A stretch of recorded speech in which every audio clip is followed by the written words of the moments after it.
Mesdames et messieurs, soyez les bienvenus. Vous suivez la revue d'actualité sur Ecclesia TV. Voici les titres. Le dimanche 4 septembre dernier a eu lieu la célébration des 30 années d'existence de la paroisse Sainte-Anne d'Abobo-Baoulé. L'événement a été rehaussé par une messe présidée par son Excellence Monseigneur Marie-Daniel Dadié, archevêque émérite de Korogo, en présence du curé de la paroisse, le révérend père Eugène Aoundji et d'autres prêtres. Et puis ce mercredi 7 septembre, au cours de sa catéchèse, le pape François a proposé une méditation sur le discernement au prisme d'un morceau de vie de Saint Ignace de Loyola. Dimanche 4 septembre dernier, la communauté paroissiale de Sainte-Anne d'Abobo-Baoulé dans l'archidiocèse d'Abidjan était en fête à l'occasion de la célébration du trentenaire de l'église bâtiment. La messe a été présidée par son Excellence Monseigneur Marie-Daniel Dadié, archevêque émérite de Korogo, assisté du curé de la paroisse, le révérend père Eugène Aoundji et d'autres prêtres. Un reporter d'images Francis Okwe, commentaire Morel Poti.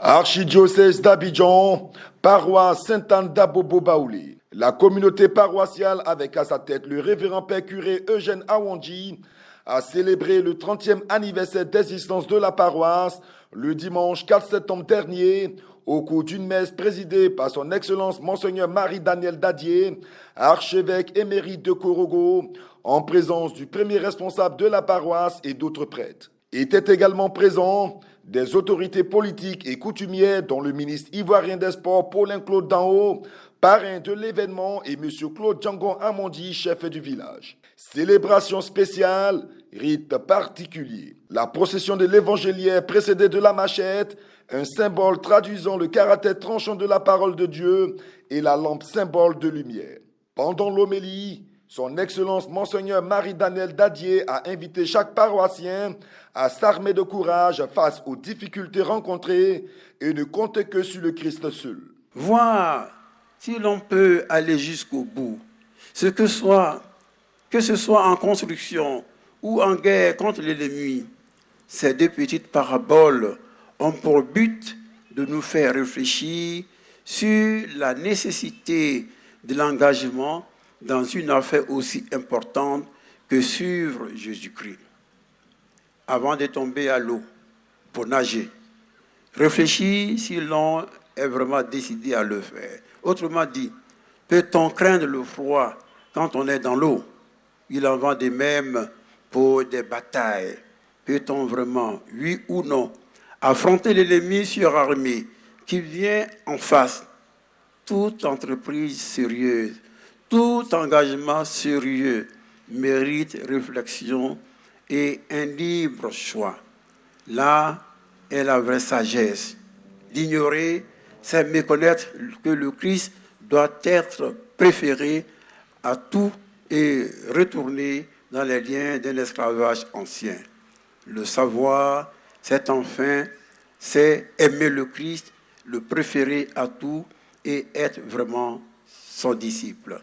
Après la communion, ce sont des paroissiens tous heureux qui ont contribué à une collecte spéciale pour l'agrandissement de l'église paroissiale devenue exiguë.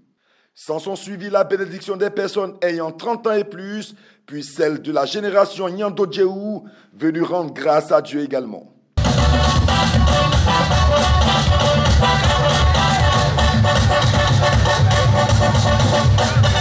La passation de flambeau pour la gestion des affaires de la paroisse s'est faite d'une génération à une autre. Toujours dans le but de collecter des fonds pour l'agrandissement de la bâtisse paroissiale, une vente aux enchères des objets de piété a eu lieu et a permis aux paroissiens d'exprimer leur générosité. Au sortir de la messe, des réactions ont été enregistrées. C'est plusieurs émotions que je vis en ce moment. Émotions de joie, d'allégresse, d'action de grâce à Dieu, mais aussi un petit pincement au cœur parce que vivre avec une communauté pendant 5 ans et la quitter, vous savez que ce n'est pas facile. J'ai un peu de, je ne dirais pas d'amertume, un peu de chagrin parce que j'ai communié avec cette communauté, j'ai été leur pasteur propre pendant 5 années et je me réjouis du travail abattu. Et j'espère que cette fête nous apportera beaucoup de grâce, beaucoup d'onction à tous, pour que nous continuions résolument à marcher dans les pas de Christ, pour que nous élargissions le chemin de nos dévanciers, pour que cette église, dans ce village, soit source de foi, source d'espérance et source de joie. Retour sur la 4e édition du camp jeune dénommé Carrefour de la foi, organisé par la paroisse Notre-Dame de l'Assomption d'Awanou dans l'archidiocèse de Gagnoa. L'événement a tenu ses promesses du 24 au 28 août dernier. Il a eu la participation de 450 jeunes venus de Komikro, Aounyan-Foutou, Awanou, Benklenou, Gbadiko-Fikro, Martin-Kro, Tamabo Village et Tamabo 2. Après la messe de clôture présidée par le père Vincent de Paul, aumônier de la jeunesse paroissiale et diocésaine, assisté du père Cyriaque Dogba, curé de la paroisse, la réussite de l'événement a été confirmée à travers les propos très positifs recueillis. Par la grâce de Dieu, tout s'est très bien passé. Nonobstant quelques difficultés économiques humaines d'ailleurs. Mais cela n'empêche que aujourd'hui nous sommes à la clôture et nous sommes dans la joie et la fanfare. Toute la population de Chili témoigne de la réussite de ce camp. Nous allons d'abord dire merci à Dieu qui nous a permis d'organiser cela. C'est lui d'abord que la gloire doit revenir.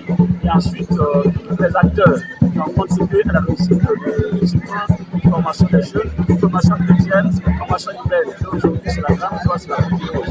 Nous espérons, avec la grâce de Dieu, les années à venir, nous allons faire mieux et plus grand encore. Bon, il faut dire que le camp 2022 au niveau de la paroisse d'Awanou est très important, en ce sens que ça permet à toute la jeunesse catholique de toute la zone, de toute la paroisse d'Awanou de pouvoir se réunir, de pouvoir communier ensemble et de réellement pouvoir écouter la parole de notre Seigneur et de la mettre en pratique. Aujourd'hui, ce qui s'est passé ici, c'est j'espère que l'homélie, les enfants l'ont bien assimilé. Il faut qu'au bilan, les enfants sachent que le camp n'est pas pour s'amuser, mais c'est pour apprendre, s'édifier dans la parole de Dieu, s'édifier dans sa formation, pour devenir de vrais chrétiens. Tout ce camp ici à Tamabo 2 a tenu tous ses promesses dans le sens où on a pu glorifier l'Esprit du Seigneur notre Dieu et que vraiment nous nous sommes amusés. Vraiment amusés dans le sens encore où tout était parfait, une nouvelle organisation, tout ça sous la coupole du Saint-Esprit qui a permis que tout ça se passe bien. Et puis, pour terminer, ce mercredi 7 septembre 2022, le pape François a tenu son audience générale à la place Saint-Pierre de Rome. Il a poursuivi son cycle de catéchèse sur le discernement en s'arrêtant sur un épisode de la vie de Saint Ignace de Loyola. Le Saint-Père s'est appuyé sur le fondateur de la Compagnie de Jésus pour expliquer le processus menant au discernement du point de départ au point d'arrivée de nos pensées. Ignace, cependant, commence aussi à apercevoir des différences. Dans son autobiographie, à la 3e personne, il écrit « Penser aux choses du monde, notamment aux choses chevaleresques, lui procurait beaucoup de plaisir. Mais lorsque par lassitude, il les abandonnait, il se sentait vide et déçu. En revanche, aller à Jérusalem pieds nus, ne manger que des herbes, pratiquer toutes les austérités qu'il avait su être habituelles aux saints, étaient des pensées qui non seulement le consolaient pendant qu'il s'y arrêtait, mais même après qu'il les avait abandonnées, le laissaient satisfait et plein de joie. Un sentiment qui lui lançait beaucoup de joie après avoir évoqué les saints. Donc dans cette expérience, nous pouvons noter 2 aspects en particulier. Le premier est le temps. Les pensées du monde sont attirantes au début, mais ensuite elles perdent leur éclat. Point final à cette édition d'information. Merci de l'avoir suivi, que je veille sur nous. À très bientôt.